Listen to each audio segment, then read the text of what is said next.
ఎన్నో ఏళ్లుగా సమస్యగా ఉన్న రైల్వే గేట్ నుంచి ప్రజలకు త్వరలోనే విముక్తి కలగనుంది. ఆ గేట్ను తొలగించిన కూటమి ప్రభుత్వం అండర్ పాస్ ఏర్పాటుకు నిధులు ఇవ్వడంతో శరవేగంగా పనులు కొనసాగుతున్నాయి.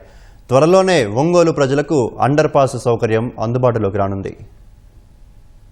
ఒంగోలు రైల్వే స్టేషన్కు సమీపంలో ఉన్న అగ్రహారం రైల్వే గేటు వల్ల ప్రజలు తీవ్ర ఇబ్బందులకు గురయ్యేవారు. పట్టణంతో పాటు అగ్రహారం, మహేశ్వరపురం వంటి ప్రాంతాల మధ్య రాకపోకలు సాగించే వారికి రైల్వే గేట్ అడ్డంకిగా మారింది. నిత్యం వందలాది రైళ్లు రాకపోకలు సాగిస్తుండటం వల్ల ఎక్కువ సమయం గేటు వేసే ఉండేది. తీవ్ర కాలయాపన వల్ల సామాన్య ప్రజలతో పాటు విద్యార్థులు, ఆస్పత్రులకు వెళ్లేవారు అగచాట్లు పడేవారు. ఇక్కడ రైల్వే ఓవర్ బ్రిడ్జ్ కానీ, అండర్ పాస్ కానీ నిర్మించాలని ఎన్నో ఏళ్లుగా ప్రజలు డిమాండ్ చేస్తున్నా నెరవేరలేదు. కూటమి ప్రభుత్వం వచ్చాక ఎంపీ మాగుంట శ్రీనివాసులు రెడ్డి, ఎమ్మెల్యే దామచర్ల జనార్దన్ సమస్య పరిష్కారం కోసం గట్టిగా ప్రయత్నించారు. వీరి కృషి వల్ల రైల్వే శాఖ అండర్ పాస్ మంజూరు చేసింది. కేంద్రం 18 కోట్లు మంజూరు చేయడంతో కొన్నాళ్ల క్రితం అండర్ పాస్ పనులు ప్రారంభమయ్యాయి. 40 సంవత్సరాల నుంచి అగ్రహారం రైల్వే గేటు వలన అగ్రహారం, పోతురాజుపాలెం, ఇటువైపు సొంతపేట వాస్తులందరికీ కూడా రాకపోకలకు చాలా ఇబ్బందిగా ఉండేది. అదిగాక ఈ మధ్య థర్డ్ లైన్ వేయటం వల్ల ప్రతి 5 నిమిషాలకి ఒక ట్రైన్ రావటం వల్ల ఏదైనా అర్జెంట్ హాస్పిటల్ వెళ్లాలన్నా కూడా వాళ్ళకి చాలా ఇబ్బందికరంగా మారింది. ఎంపీ గారు అయినటువంటి మాగుంట శ్రీనివాసులు రెడ్డి గారు, మన ఒంగోలు ఎమ్మెల్యే దామచర్ల జనార్దన్ గారు ఈ అండర్ పాస్ 207 ఏర్పాటు చేయడానికి బాగా సహకరించారు.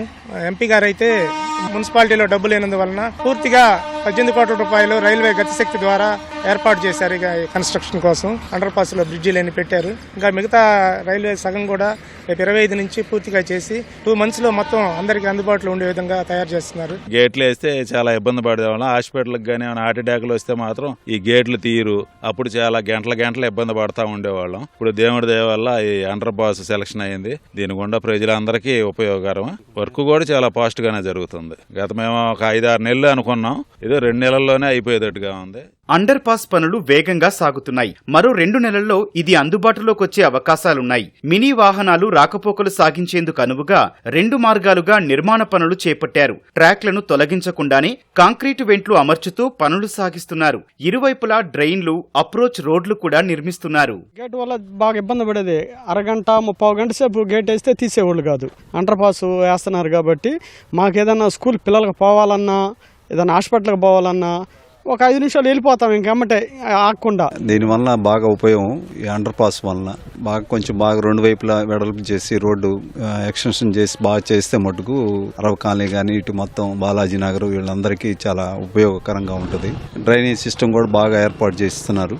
2 వైపులా వాటర్, ఒకవేళ వర్షం పడినా సరే వాటర్ నిలబడకుండా ఎవరికి ఇబ్బంది లేకుండా ఉండేటట్టుగా చేస్తున్నారు. ఎన్నో ఏళ్ల అండర్ పాస్ కల నెరవేరుతుండటంతో ట్రాఫిక్ కష్టాలు తొలగనున్నాయని ఒంగోలు ప్రజల్లో సంతోషం వ్యక్తమవుతోంది.